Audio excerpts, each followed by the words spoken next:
இதுல நமக்கு இந்த ப்ரோக்ராம் பாக்குறவங்க கூட தயவு செஞ்சு நான் என்ன சொல்லி ஆசைப்படுறேன், நீங்க எல்லாம் இந்த மாதிரி இந்த மாதிரி அநாத ஆசிரமங்களுக்கு மற்ற இடங்களுக்கு போய் பார்க்கணும். நீங்க என்ன செய்றீங்கிறது அர்த்தம் இல்லை, போய் பார்க்கணும். பார்த்து உங்களுடைய பிறந்த நாள்னாக்க உங்களால முடிஞ்சுன்னா அந்த குழந்தைகள் 15 குழந்தைகள் 50 குழந்தைகள் ஒரே ஒரு சாக்லேட் வாங்கி கொடுங்க, முடிஞ்சா வாங்கி கொடுங்க.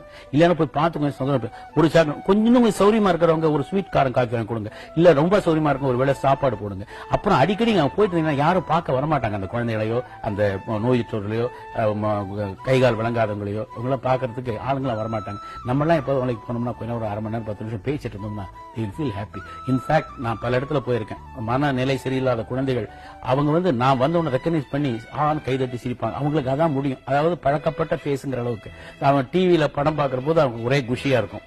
சோ அவங்களுக்கு ஒரு டைவர்ஷன், அதை நம்ம போய் பார்க்கணும். இப்ப உங்களுக்காக மட்டும் உனக்காக மட்டும் சொல்லல, எல்லாருக்கும் அந்த டிவி பார்க்கணும் எல்லாருக்கும் சொல்றேன். அவங்க எல்லாரும் இந்த மாதிரி இந்த மாதிரி இடத்துக்கு அனாதாசமா போனாங்கன்னா அவங்க அதை ஒழுங்கா நடத்துவாங்க. எல்லாரும் பாக்குறாங்க, நம்ம மக்கள் கண்ணில் பட்டுட்டு இருக்கோம், அதனால நம்ம ஜாக்கிரதையா நடத்தணும், ஒழுங்கா நடத்தணும் அப்படிங்கிற எண்ணங்கள் அவங்களுக்கு ஏற்படும். சோ ஒருத்தருக்கு ஒருத்தர் நல்ல அசோசியேஷன் இருக்கும். மனித நேயங்கிறது ஒருத்தனுக்கு இருந்தா தான் அவன் வாழ்க்கையில சந்தோஷமா இருக்க முடியும். அதுவும் தவிர நான் சம்பாதிச்சேன் பணம். சம்பாதிக்கும் போது நான் முதல்ல ஸ்கூட்டர்ல போகணும்னு ஆசைப்பட்டேன்.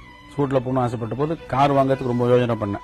கார் வாங்குற போது ஏவிஎம் படத்துல இங்கிறது போதான் காரை வாங்கினேன். முதல் கார் அது பஞ்சு சார் என்ன சொன்னா, நான் ஸ்கூட்டர்ல வந்துட்டு இருந்தேன். ஸ்கூட்டர்ல கார் வாங்கிப்பா அப்படின்னாரு. எது முடியாது சார், நான் கார் வச்சுக்கிற அளவுக்கு வருவேன்னு தெரியாது. இப்ப scooter I can maintain. Okay sir. Hey நீ செத்தா பரவாயில்லப்பா, உன்னை வச்சு நான் 10 ப்ரொடியூசர் செத்துப்போம், அதுக்கு அவனுக்காக நான் சொல்றேன். அதாவது நான் படங்கள் நடிச்சிட்டு இருக்கேன், புதுக்குன்னு ஏதாவது ஆயிடுச்சுன்னு சொன்னாங்க அந்த ப்ரொடியூசர்ஸ் அவசரப்படுவாங்க. அவங்க பல லட்சங்கள் அதுல முடைக்கிறாங்க இல்லையா. அதுக்கு அப்போ அவர் பஞ்சு சார் ஃபோர்ஸா தான் சொல்லுவாரு. அவர் சொல்ற வார்த்தைகள் நல்லதுக்கு தான் சொல்லுவாரு. அந்த மாதிரி ஒரு நினைக்கவே இல்லை இதெல்லாம் வரும், நான் அப்படி எல்லாம் இருப்பேன். நம்ம 2-3 கார் வச்சிருக்கோம், நல்லபடியா வீடு கிட்ட வச்சிருக்கோம்.